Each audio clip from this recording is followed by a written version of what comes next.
Agora sim, pessoal, 45 questões de matemática aqui. Como é que foi a prova, Alexandre? Oi, gente.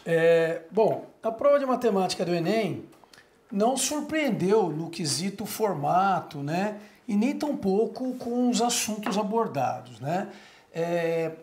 O que a gente já sabe da prova do Enem? Que isso é uma prova longa, contextualizada, que cai bastante gráfico, bastante tabela, muita questão de interpretação de gráficos e tabelas, né? Você teve aí os assuntos já meio tradicionais como razão e proporção, porcentagem, combinatória, probabilidade, talvez algumas questões, uma ou outra, que tenham trazido alguma surpresa, né? Como matrizes, uma questão também bastante simples de matriz, uma operação de matriz só. E você tem aí questões de números reais, né? Trigonometria que caiu, geralmente cai mesmo uma questão de trigonometria. Esse ano também caiu, né? Eu diria até que uma questão talvez a mais difícil da prova, não é? Mas é uma prova assim que eu estava vendo aí os outros colegas comentando, né? Ah, essa daqui já dava para eliminar, essa daqui a gente sabe. Infelizmente, matemática não tem muito esse recurso, porque é difícil numérico, você ter... exatamente. Se você tivesse uma questão conceitual, uma questão puramente de definição, ok. Você fala, não, isso daqui não é, esse não é, ok, eu vou chegar na alternativa correta. Mas é uma questão, é uma prova que envolve cálculo, né? Só que, por outro lado, também não teve aquele cálculo pesado, aquela coisa que o cara fala, nossa, meu Deus do céu, eu estou ficando aqui 5, 10 minutos para fazer uma conta. Não, as contas eram bem amigáveis, né?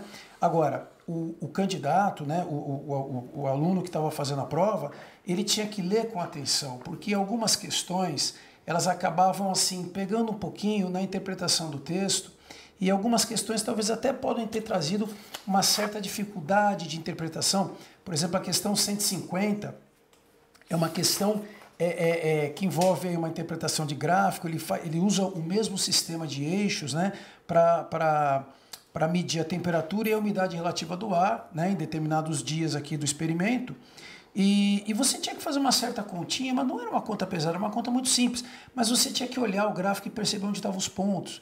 E aí você tem lá, por exemplo, quando ele fala assim, a temperatura deve variar entre 35 graus Celsius e 40 graus Celsius. Bom, mas e o 35 e 40 estão inclusos ou não? O intervalo é aberto ou é fechado? Não existe um consenso nisso. E a questão, se você considerasse aberto, dava uma alternativa, fechado dava outra.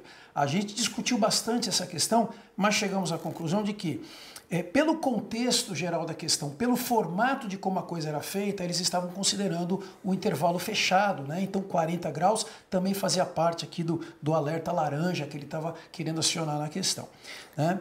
E você teve outras questões também, assim, que não é aquela questão de você fala, é essa alternativa. Você tem que fazer conta, mas contas simples.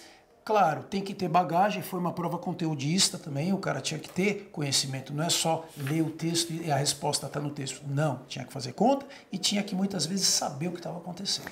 Alexandre, eu te faço a mesma pergunta que eu fiz para o Alexandre, né?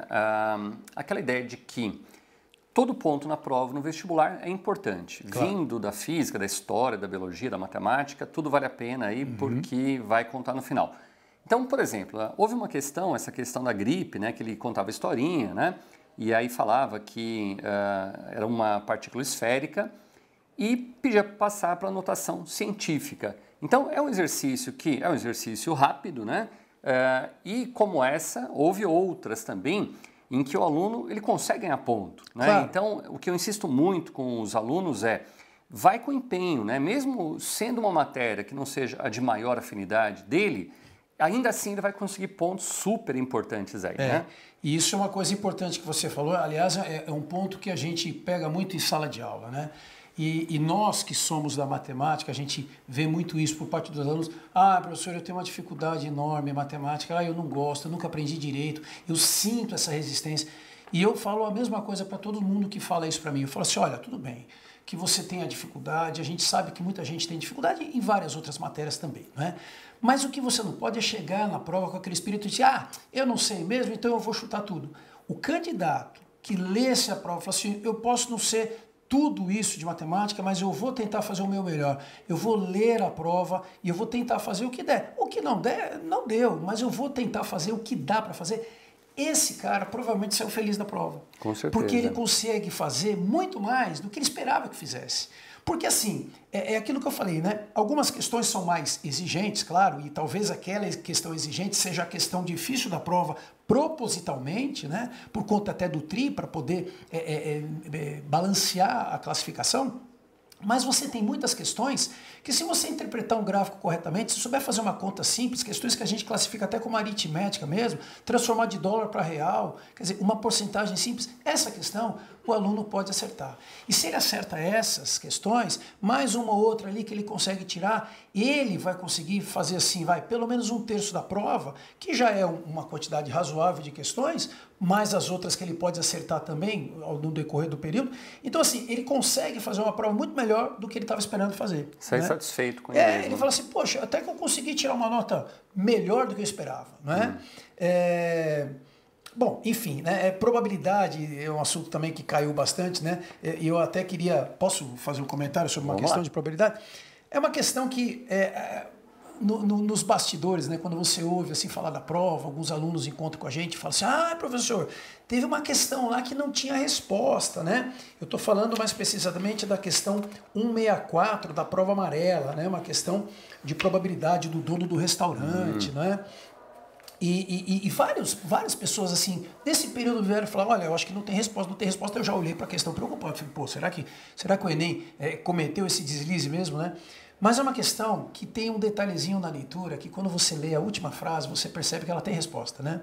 Porque talvez a maioria das pessoas, quem pelo menos achou que não tivesse resposta, deve ter lido assim, ele quer saber quantas placas de propaganda tem que ter. E não era isso, né? Ele pergunta, quantas novas placas? Ou seja, quantas eu tenho que acrescentar? Já tem uma lá, né? Quantas a mais eu tenho que fazer? Isso muda tudo. Isso traz uma alternativa para você, que é a alternativa D, que são 6 placas, né? Então, a leitura, claro, como sempre, né? A leitura, ela é importante e muitas vezes no detalhezinho, né? Numa palavra, muitas vezes, é que está ali o sentido que você deve levar em consideração. E aí você pode chegar na sua alternativa correta. E novamente apareceu, né, Alexandre? Média, mediana moda, gráfico, isso aí, estatística, figurinha, né? Isso aí já é algo que a gente vai falar, olha... Vai cair estatística.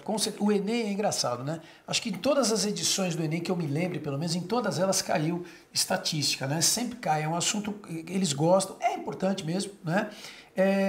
Se você comparar com outros vestibulares, FUVEST, Unicamp, de vez em quando aparece, mas o Enem não. O Enem ele sempre foi fiel a esse assunto, todo ano cai, né? Matemática financeira tem aparecido nas últimas edições e esse ano caiu também.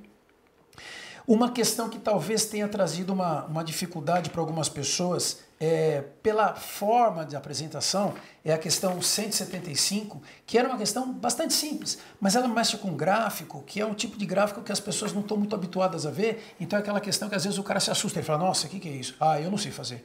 Mas aí se ele voltar naquilo que eu disse agora há pouco, se ele tiver um pouquinho de paciência, fala, deixa eu ler o que acontece aqui, você vai ver que você tem um sisteminha aqui que você consegue resolver facilmente, e aí você fica até feliz, fala, nossa, olha a questão que eu consegui acertar, olha que bom. Né? Isso faz bem pra gente, até para ganhar fôlego para os outros que vão vir aí pela frente. Né? Legal, Alexandre.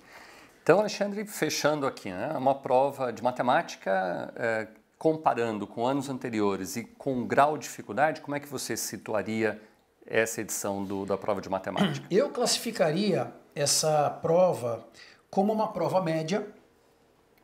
E assim, como a prova ela é muito longa, são 45 questões, então a prova é média, quer dizer, não estava nem difícil nem fácil. Por que eu classificaria como média?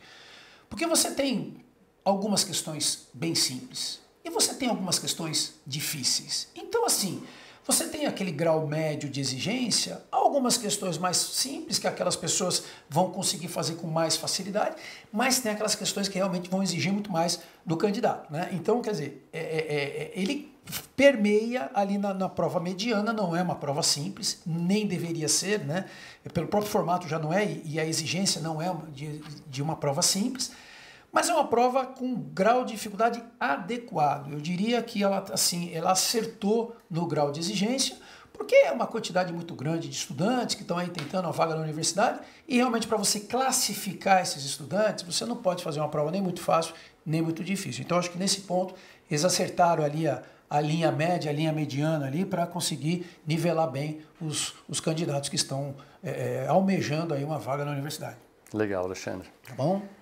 Alexandre, muito obrigado aí pela participação. Eu que agradeço. Algum comentário mais, Alexandre, finalizando? Não, só desejar aí boas provas e desejar profundamente que você esteja feliz com o seu resultado.